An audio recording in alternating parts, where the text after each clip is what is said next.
lineouts, rucks, engage! What an amazing try! tries, and tackles, dissected by South Africa's top rugby minds. That is world class! This is To The Last Drop, your weekly in-depth rugby podcast with Liam Delcom and Brenden Nell.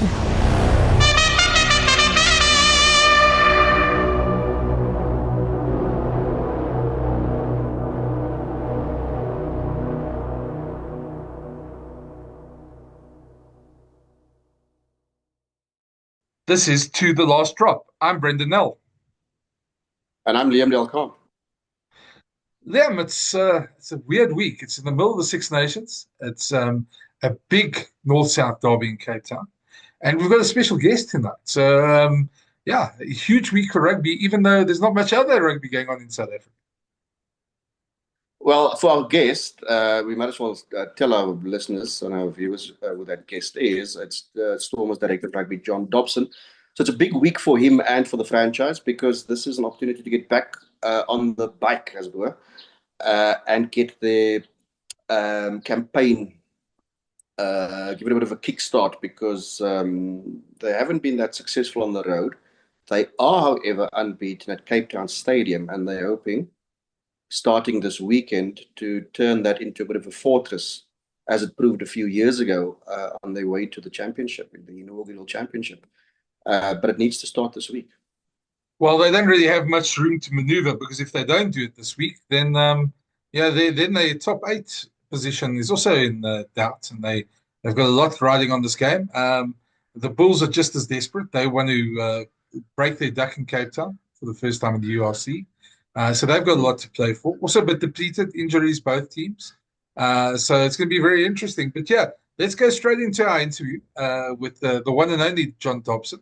Always a character, always somebody to chat to. And looking forward to this, yeah. Yeah, absolutely. It's the big derby week. It's North-South, the one that really gets us going. And special guest today, all the way from Cape Town, John Dobson, coach of the Stormers. Dobbo, welcome. Welcome back. It's not your first time on the pod. It's always good to have you here. Thanks, Brenden. Thanks, Liam. Thanks for having me back. Scared of what I'm going to say because you two do give me the chat. So I don't want to say anything that's going to go up on the Bulls team wall. But it's great to be on this podcast. And so it's proving very popular rugby one in South, or it is the popular one in South Africa. So thank you for having me. No, thanks. Though. I think Brenden and I have both written stuff in the past that have gone up against the Bulls. Especially me. So yeah. I was going to ask you, Dobbo. My first question is quite an easy one. Are you looking forward to seeing your mate Jake? That's a bit early for that question, Brenden. Look, I think there's look, they won the last game. I think there's rivalry.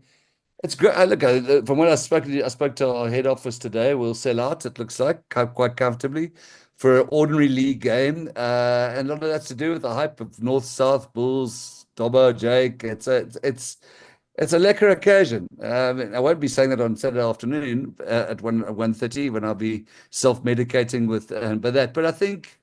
No, it's great for sport. It's great. This rivalry is great for sport. So I'm not sure we'll have a beer, but we'll. I'm looking forward to seeing them. What is your capacity now with all the banners and stuff over seats and all kinds of things in the stadium? What is your capacity? Okay, I think we'd take some pride in the fact that we're the one team that's never done that. We don't do that. Maybe we haven't had them.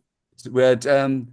We sold out for the Sharks game on the 28th of December, literally sold out, and we'll sell out this week. And it's about 55,000. So it's that's great for a game. And we're not, I think we'll get there with the new ownership, but we're not the best. We haven't got beach parties and Kukambizu, or do they even still exist? I don't know, Mikasa playing and water slides and a million complimentaries. We're very much old school in terms of come and watch. They are improving the outside match experience a lot. But yeah, I think to sell out twice in, what would it be, 5 weeks for they're local derbies. They're not league games, but it's brilliant. I think we are the most supported team in URC in terms of crowd attendance, and that's great. We just need to get some better results and hopefully go better. I suppose you also have enough going on around the stadium within the a kilometer or 2 k's around the stadium. So that is a huge advantage. I'd imagine that's an advantage. Certainly advantage. Certainly different to Ellis Park, isn't it? it is. It depends what your tastes are. It's, yeah, like I was going to say, if I was looking for a bumper for my Ford Cortina, Yeah. probably more chance. Well, there used to be a place called Vegkop. It was a bar down the road about 500 meters away, and it was called Vegkop for a reason. Is it still going? Is it still? Not as far as I know. I haven't been there for years. No, but it does. They actually look at if you know our stadium, they look at, obviously they can monitor which gates people are coming in. And, what's been a big trend away from, as rugby sort of taken more of a stronger hold in that stadium, is more and more people coming from what would be the northeast corner, which is the waterfront. And so it's a pretty compelling environment and a great part of the town. So that certainly helps a lot, Yeah. No, I was going to say, to me, it's great that the North-South derbies are this well contested. And last year, the Bulls were sold out as well. So hopefully this trend continues. It becomes like El Clasico around, South African rugby or URC rugby. So that's great to me. I suppose, Davo, I mean, the one player I think you're probably missing in the Bulls game the most is probably Marnie, because he tends to, every single time, and Jake said it this morning when I spoke to him. He said the one player they have he's not playing is Marnie's, because he always tends to play his best game against the Bulls. Yeah, it's true. Yeah, he plays really well in that game. I think maybe because it's a place where he comes from, he wants to prove that they shouldn't have. I don't know the circumstance of how he left, because when he came to us, he actually came from the Sharks. But Marnie, Warwick, they tend to perform in those sort of games. But tough for us to, without three playmakers really in the three potential fly halves, Marnie, Warwick, and sorry, beg your pardon, Marnie, Damien, and Sasha. But that's what it is. We're gonna have to fight. It's I think this bemoaning of injuries, it's just part of the sport now, and whether that number your given week is 8 or 4, but the scoreboard's not going to say Bulls 16, Stormers 12, but Marnie, Sasha, Damien, Ruan, Eva, Sibella were injured. It doesn't say that. So it's something we just got to get used to. I think coaches banging on all the time about who's unavailable. It's literally the nature of the sport now. And I mean, look at the Sharks. They spike up to an 8 or 9. We've spiked up to an 8 or 9. Then you drop down to a 4. The Bulls are at a sort of mini spike now as well. It is a sport. It's not an excuse of any form. And also, there's not much time to dwell on it, because you now have to roll up your sleeves to secure yourself a spot in the top 8. I have a suspicion, though, you're probably looking a little bit high, not just top 8, but if you look at if you run the numbers, have you plotted a way out of the situation that you find yourself in? Because obviously you have to win your home games. I'm now looking at what your points tally, the points tally you were sort of rattled up previously. I mean, you were at 61, 69, 68, something like that. Now, you're obviously not going to get to 61 even. I doubt it. No. I mean, I think top 4 spot would be difficult. Top 4 spot is very difficult. I think, look, we can say that Leinster game, we should have got that. No, not that we deserve to win it. We absolutely deserve to lose it. And deserve to lose it by more. But that could have that was probably our hope of that. We think, Liam, if we can get to 57, 58 around there, you probably don't want to be playing Leinster away in the quarterfinal. That would be at the Viva. We played Leinster B and got a hiding there 10 days ago. So, we think we can get to 58. We have to win 2, which is going to be very tough. We have to win 2 of these 3 local derbies. So you're right, the home game, and then one of the 2 others, which are very hard. Ellis Park and Loftus. So one of those, we probably have to win at least one of the 2 on the road, Ulster and Llanelli, and then we've got, after that, we actually got a really good run. Where I'm anticipating getting it's like in our first year. Yeah. But I do suspect, there have to be at least 2 home wins to guarantee sort of above a, you want to come in like last year where you play a reasonable team in the quarterfinal, like Glasgow, where I think we came quite close. Top four is not impossible, but then it's pretty much you have to go unbeaten from now. And I mean, Mm. that's, saying you win at Ellis Park, you have to win at Belfast, you have to win at Connecticut, you have to win at Loftus. Yes, that's all. Yeah. That's probably dreamland given our personnel position at the moment. I mean, you ran the article yourself this week. I mean, we haven't, I think, since URC one, we actually plus one player. And that's way off where the other teams are. When I say plus one player, I mean like a real marquee player that we didn't have in URC one. We had Warwick, we had Gitsy, JD Schickerling is probably the big name that we've brought in over the last, if you look from great compared to URC one, Ruben van Heerden wasn't really a marquee, and Marvin Ori left, and I know lots of the Bulls and the Sharks have both let players go, but certainly, we way behind, underspending and that for the reasons that Johan has made clear that we need to be sustainable first. But with our personnel to say that we're going to go unbeaten from here on in, it's just not true. It's not going to happen, unfortunately. But it also makes just sense. I mean, if you use the word sustainable, but you have all the building blocks and the fertile ground in the Western Cape. I mean, there are some really talented players down there, and it's not just obviously a question of retaining those services. Yeah, that's exactly it. As soon as we get this pod, I think Brenden, we used to talk in the dark days of Zeltdown about if Western Province. I think people have talked about who they talk about internationally. They always said internationally before the Springboks did.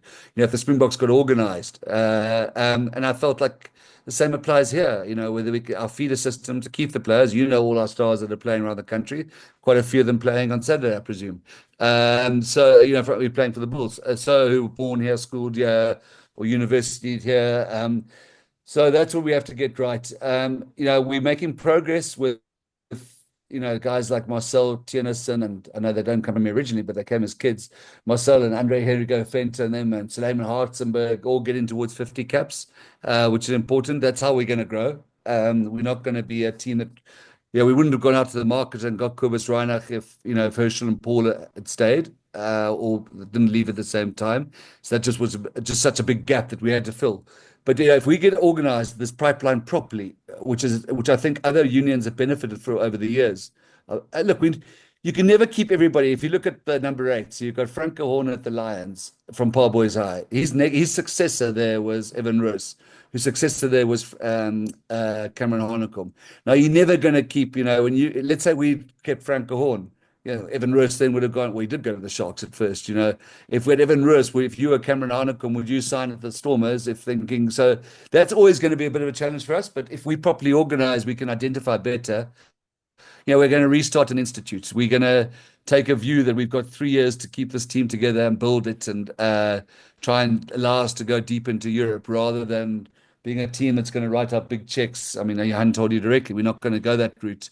We're just going to have to identify and get the talent through here. And every year, this union is just incredible. I mean, I know he hasn't played much, but JC Mars, Devon Fuller, these guys are just coming through. Paul de Villiers is a bit older.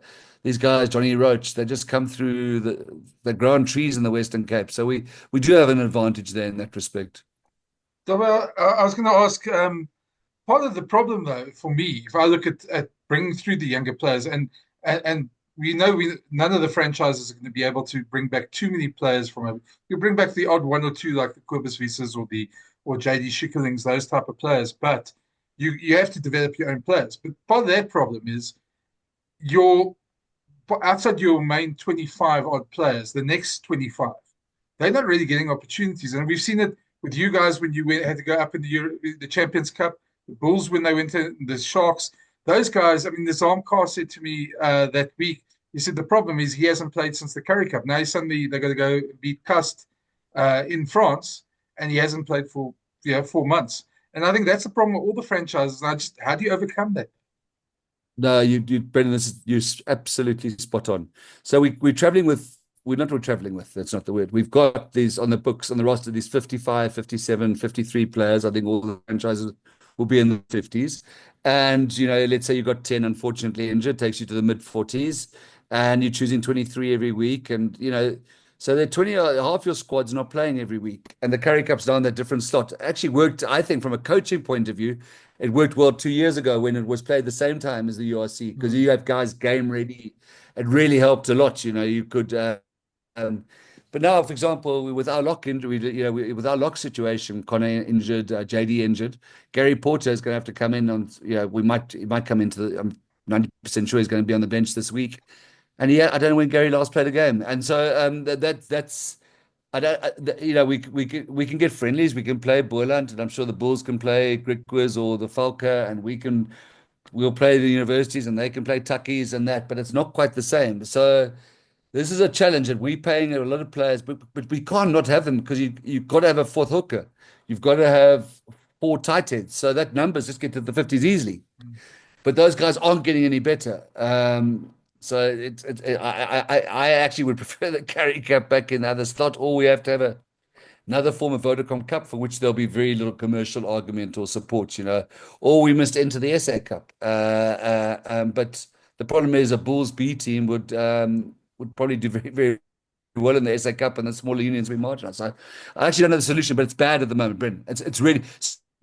So I look at all our players' game time, and you've got a guy like Ruben van Heerden on 1,000 odd minutes in a season, and you look down, there's one guy with 12. It's poor. Scurry and Tabini's on 12 minutes, this season. It's poor. I actually forgot about Scar. It's weird because he's not the guy you normally can forget. But Dobbo, just away from exactly. away from the you've got a new role as well as director of rugby since we last spoke to you. Yeah. I think you just got into it then, and you said to us just before we started recording, you're a lot more relaxed now. Tell us a bit more. How's it made your life a bit better coming into that role? I mean, we obviously remember the dark days of Zelf Maria, as you said, but other than that, No, I just think it's we sort of kept this place together on it was tight. It was really tight. And I think it's well known how often I was called into board meetings and that sort of thing, and to account and various levels of mismanagement and interference. And then we went into administration and by SA Rugby, and that was I knew it was temporary, but it did allow us freedom of operation.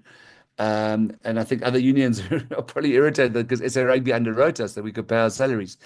But no, why I'm saying relax is, we've got a really mature ownership now. It's, you both of you been around long enough to know Western Province has been, even before, for a long time, a very political, unsettled union. And so to have the Stormers, to have it, guys developing with its out ticketing system or the kit or the travel or that, and defined budgets and much better infrastructure, the training facility and diets. It just feels like we and the guy with a 3-year plan to make us to build a team that's competitive in Europe, admittedly without going to write big checks for players from outside.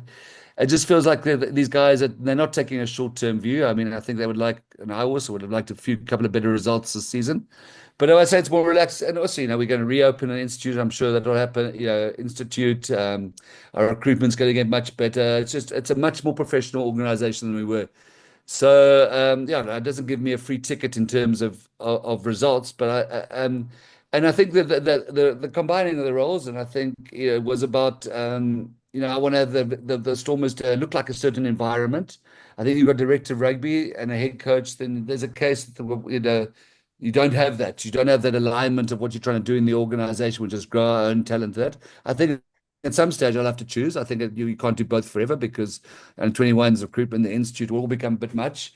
But at the moment, we want to sort of, this sort of initial phase, it made sense to make sure we got the right culture and environment in the Stormers side of things. But it's wonderful to have supportive owners. I know the Sharks are pretty blessed with that. I know the Bulls are, and it's made a huge difference to us. Just so unused to it. I'm sure at some stage they're going to want better results, but they are of the view that the squad, and Liam, we wrote to this, that it's going a while before we're going to invest heavily in the squad, and we want it probably to happen organically. So you can't have that and then expect to have the stronger, to be in the European Cup semi-finals. It's just, but there's a plan, and there's a 3-year plan, which is great because maybe it keeps me in work for a while. But then also, if you develop that culture, obviously you're sort of breeding from within. But then from the outside, for players looking in from the outside, Cape Town then becomes a destination of choice if you are going to make a move somewhere. Yeah, I mean I think one of the biggest things that have helped us is Val de Vie.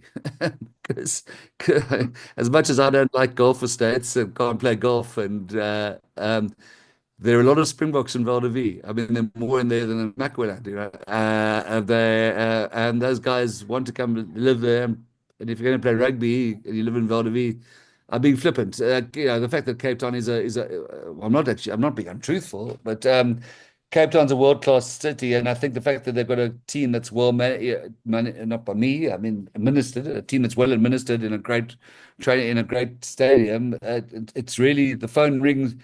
We were dialing around. I made a joke, Pep Stores in 2020, 2021, trying to find anybody who's prepared to come and risk playing in Cape Town. We might not get paid. The salary was discounted. The team was average. To now, with the phones ringing to us the whole time to say, can you have it? So, yeah, it's just a much nicer position to be in. But there is a lot of people want to come and play at the Stormers now, which is great. And I'm not saying it's not because of the team. It's because of Cape Town, the environment. It's not just certainly not because of the coaching. I can tell you that. I'm not going to say. I think it is because of the coaching. You must have said yourself short. Got to give you a compliment here. The environment. So yeah, they also say fish rots from the head. So when things go bad, they blame the guy at the top. So you got to take the credit as well. There's some other youth. We are. My anxiety won't let me do it. So I haven't opened the URC log this week, but we are about 12th or 13th or something. I only opened the log. I only opened the log with me a bit better, but we will make a charge. Well, I think you are above the Lions still, and I think if I'm right. And I think you didn't have a player that left there this week as well, for Japan. So actually, the way to look at it is not so much to draw comfort from the fact that you're ahead of the Lions. It's like there's a couple of teams ahead of you. You'll then see the names and think, why are we below these teams? They're eminently taken. That's what I think. We will put together a little bit of a charge. We will put together a little bit of a charge. I'll be disappointed if we finish below Cardiff or Scarlets. Then I think our ownership would be fully entitled to ask me to come in for a little chat. Well, I still can't believe there's 2 Welsh sides in the top 8. So I mean, there's one that you don't expect either. So that will change in the next couple of weeks. Are you going to have a quiet drink before the game and for the nerves, and then after the game, if you do get another one over, Jake, how are you going to celebrate? You know me too well about the Friday nights, Brenden, because you've seen the. We've tapered those down because as you get older, the anxiety for the chemicals of anxiety, you like your wine, that increases, doesn't it? When you got a big day. So, but I hope that we'll go for a long lunch on Friday, just to try and forget about the game. And then, do you remember Gareth Chilcott, the bath prop?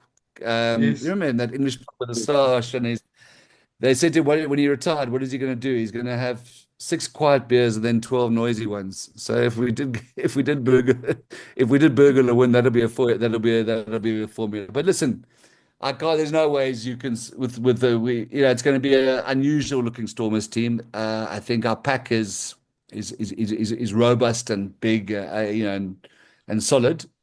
The starting one, but there will be some fresh faces amongst the backs, and it's going to be a hell of a test. But yeah, I don't know what it's like to play in front of 55,000.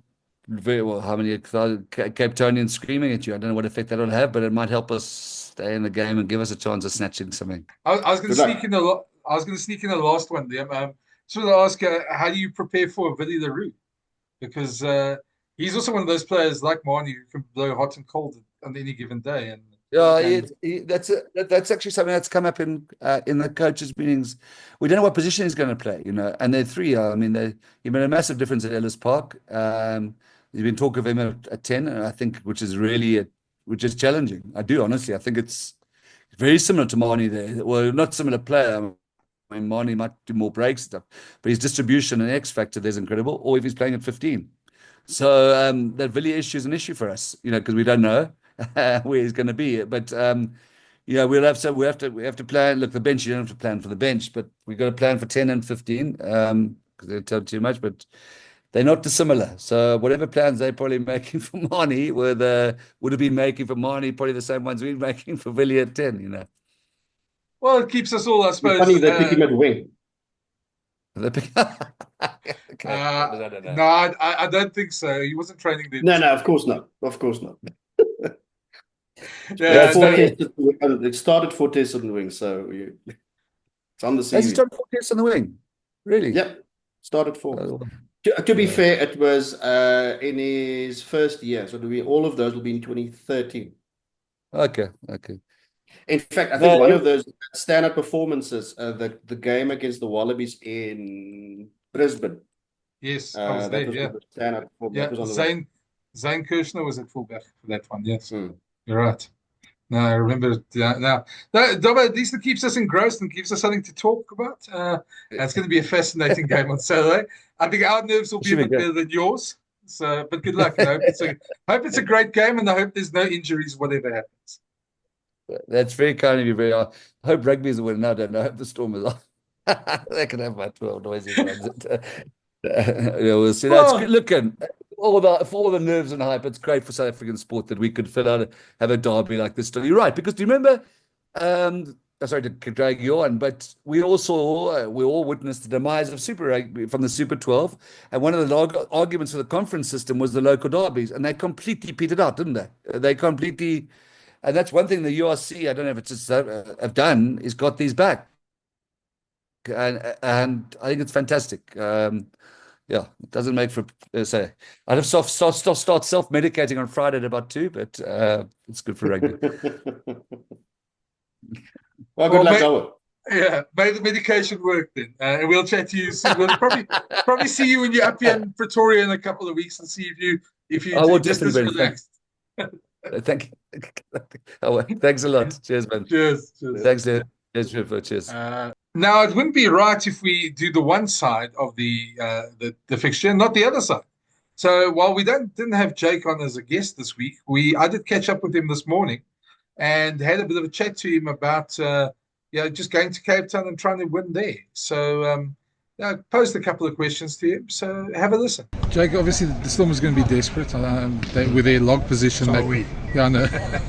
I mean, were you expecting that from them? Obviously, they can't afford to lose it as well. So. Well, that's what's so nice about derbies. I mean, we've been in a situation as well, Brenden. We've played them a few times in a row now. I'm talking about the last couple of years where we were also desperate and we never got a win, So, but saying that, I mean, I said to someone now coming here that when the Bulls and the Stormers is the big game of the year, then we're doing our jobs. Then we're doing something right.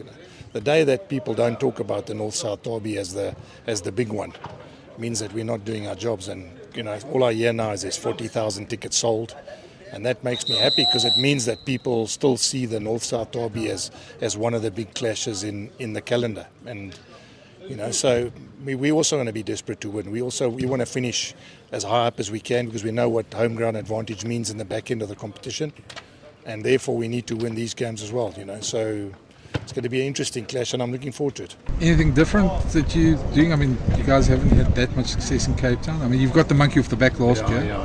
Yeah.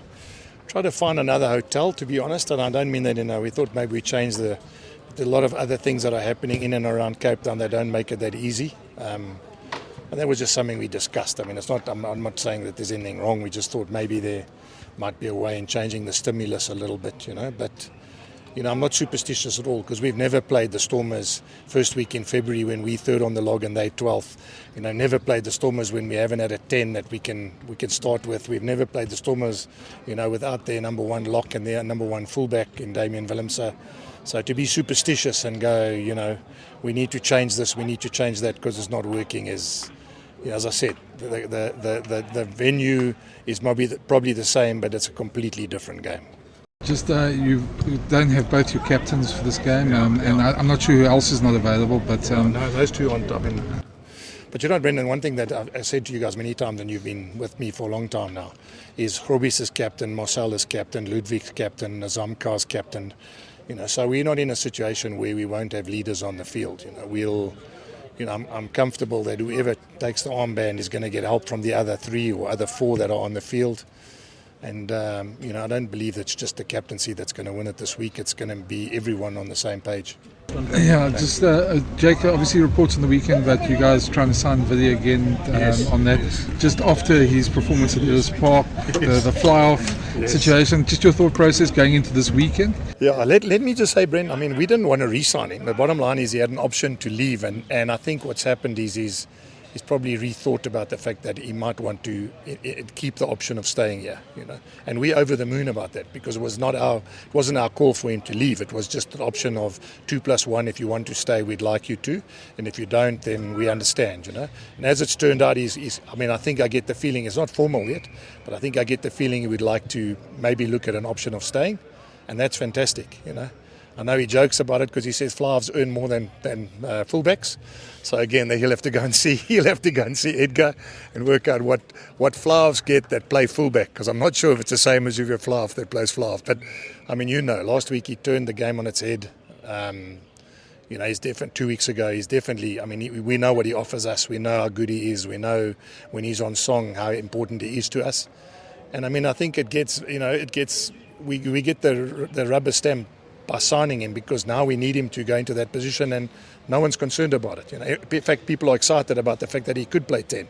And that's what's so nice. It means that 2 years ago when we brought him back and we actually signed him for the Bulls, it's actually worked out in our favour because we've got a lot of good performances out of him in the last 2 years. Big fixture this weekend, so I'm looking forward to that. But I must admit, this last weekend we were supposed to be all off.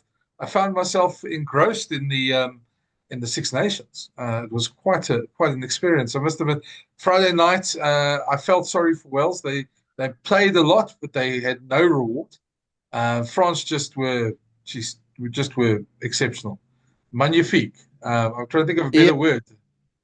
There were pockets where Wales were throwing the ball around, trying things. A lot of their movement, however, was just lateral. They were moving from side to side. They weren't really playing with much thrust. And in the end, probably a scoreline that you could make the argument that France should have won by more. They certainly lost a lot of momentum in the second half, there's no doubt. They made all the substitutions. Dupont, your favourite, was off by the 49th minute or whatever it was. So they did lose a lot of that earlier momentum. It also took them a while to get into the game, to be fair. At the first quarter of an hour, they were attacking, but they weren't scoring points. And then when they did, things happened quickly. And then in the second half, again, they were becalmed a little bit.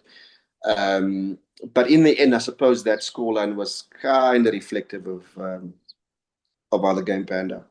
Yeah, I talking about my favourite player, Antoine Dupont, I thought he actually was very good in the try he set up was exceptional. In fact, the cross kick as well.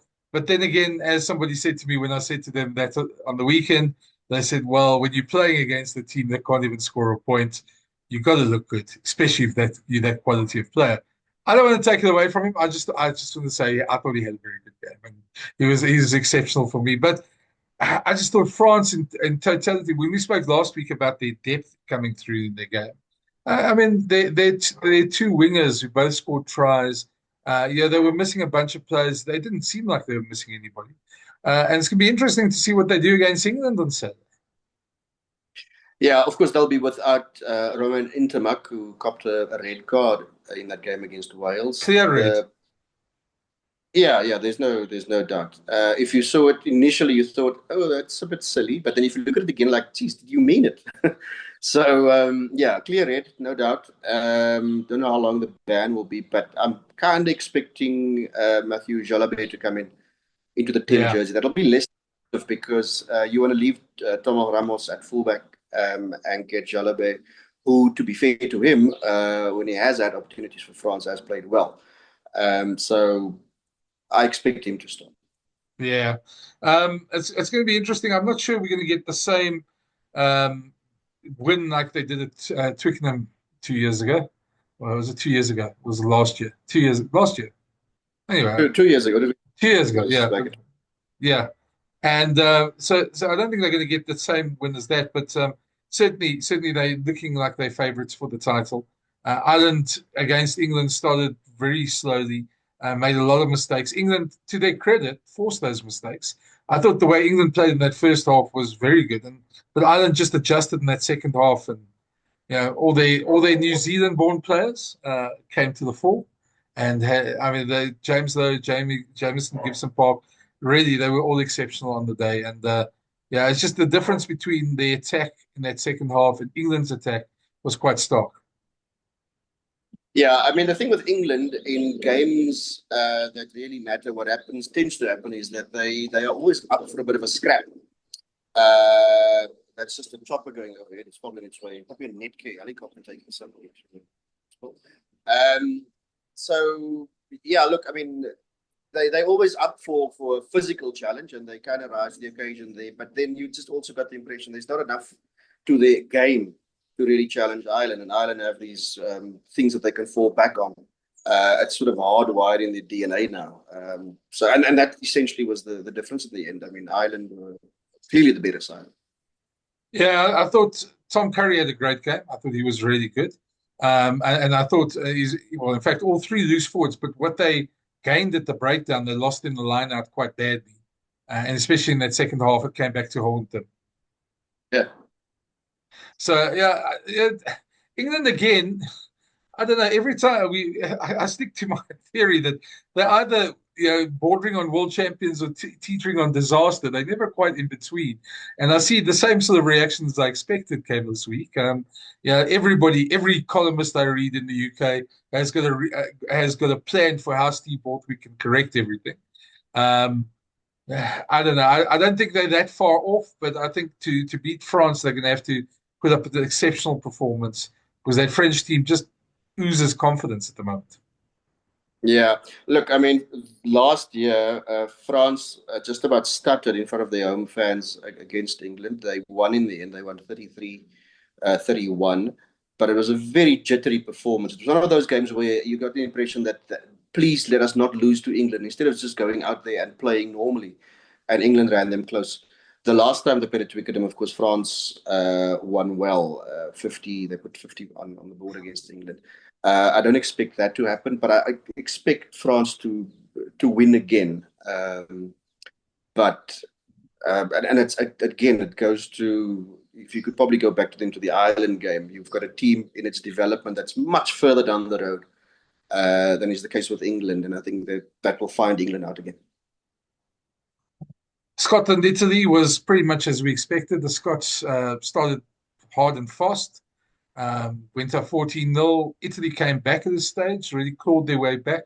But this was always going to be a day that Scotland were going to win. You could see it from the start. And I don't know, Italy, you wish they had a bit more firepower, a bit more grit. But you always get the feeling that the teams with a good strike rate out wide always going to catch them in the end. So, yeah, not unexpected. And, I think there are much bigger challenges for Scotland awaiting. But Italy can certainly target Wales to make sure they don't finish last. Absolutely. In fact, Italy boasts 2 wins over Wales over the last 3 years. Oddly, though, both of them were in Cardiff. They will be absolutely desperate to win in front of their home fans this time. And if they do, and I know there are a few people who already said that this is just about the most important game for Wales in the last decade or 2 decades. Notwithstanding the fact, of course, Wales have played in World Cup semi-finals and have been involved in some serious matches, deciders in the Six Nations.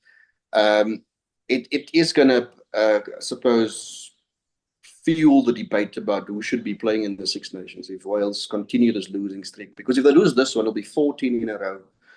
And then every prospect of ending the championship with 17 straight losses. And of course, that's not great. So both teams will be desperate. I mean, as much as Wales would want to obviously get that much needed win, Italy will want to show that they belong sort of in midfield and would not want to be lumped with Wales. So there are a couple of interesting dynamics to this game. And it should be interesting. I'd still go with Italy. I think Wales will have to play really well. Yeah, I get the feeling. Yeah, when I look at Wales at the moment, it reminds me a lot of the Alistair Coetzee years of the Springboks. That we it's talk about big games and they have to win, and things like that. It's a disaster if they don't win. But where Wales are at the moment, you can't really call this the biggest game. As you say, they've played in Grand Slam deciders, Six Nations deciders, World Cup semi-finals. It's a bit ridiculous to say this is the most important game. I also read that and chuckled, but it just almost feels to me that they're in the same spot where the Boks in a way were when Alistair Coetzee was in charge. And you just you almost hope that they don't lose. That so every game becomes this backs against the wall, must win type thing, and it doesn't really address the larger problems in Welsh rugby, which I don't know. It's going to be interesting. I'd also back Italy though, and I can't see Wales putting this off. If they do, it's not going to solve many of their problems. Maybe just give them a little bit of relief, but they need some big changes. So. Look, it has to start somewhere. So a win in Rome, a win in Italy will certainly, for them, hopefully kickstart something. But I think you're right. It doesn't sort of ease all the pain and the ills there are, but it will be a good starting point. The just on that, I just saw today before we started recording, Ireland have announced the summer tour while the Lions are away. They're going to Portugal, Georgia, and I think Romania. I think is the other one. I may be corrected, but nice to see them actually going to some of the European nations for a summer tour, rather than going over to America and Canada or something like that, which these sides normally do in these years. It's just nice to see them help the development there of those sides as well. Absolutely, to be commended. We will have to wait and see how strong that side is. But I think in terms of intent, I think it's a wonderful initiative. Well, you got to give Ireland. I give them a lot of kudos because they bring that emerging Ireland side out to play the Pumas and the Cheetahs every year. So there's definitely stuff going on. Sort of outside the test window to try and develop younger players, and a lot of teams could learn from that. Anyway, but let's do quick fire. I think we both say France over England. You want to give a points margin there? Say France by 8. I'm going to go a bit more bolder. I'm going to say 22. France by 22. I'm feeling very bold today. But it's just that England do show a lot of mongrel, and I think they'll kind of be up for it for a while. And then again, there won't be enough. Mongrel doesn't necessarily win you the game. Yeah, and as we said, Wales, Italy, I think we both go for Italy. I think it's going to be a close game. It'll be one score, but it'll be Italy for both of us. And then the other one, obviously, Ireland, Scotland. I don't see this as the year that Gregor Townsend gets that win. I think Ireland are too street smart. They've got too much in the bank. It's going to be difficult for them. Yeah, in fact, I'm going to give it to them by like 16 points. Yeah, I think it'll be a similar game. It'll be close for the first 50-odd minutes, and Ireland will pull away in the end. So, pretty much to script from what we're expecting in those games. Other than that, it's just the big game in Cape Town. So if you're in Cape Town, I hope you're going through to watch. They're hoping for a bumper crowd. They're talking about 40,000 tickets already sold. Hopefully they can push that out to near sell out on Saturday. So if you're around there, go and watch, go and support. Even if you don't support the two teams, it's going to be a fantastic day of rugby in Cape Town. Yeah, I spoke to their CEO last week, and he was very hopeful. In fact, he said they were on course to get a sellout. So let's see if that materializes. I hope they get a big crowd because, it's always one of those blue chip fixtures on our domestic calendar. So, it should be a good occasion. Well, we'll chat to you next week. It's been a wonderful week again there. I hope you're going to enjoy the rugby somewhere. Are you going down to the game? No, I'm not. For once. Okay. Cape Town versus out for them this time. I'll be watching it over here in Pretoria. And we'll be hoping that it's a decent game with not too many injuries. I think that's the one thing I hope for both teams. No more injuries. Fingers crossed. Anyway, that's it all for us. We'll chat to you guys next week. Cheers. Thanks for listening. For the latest insights and rugby analysis each week, plus new episode alerts, please follow or subscribe to the series.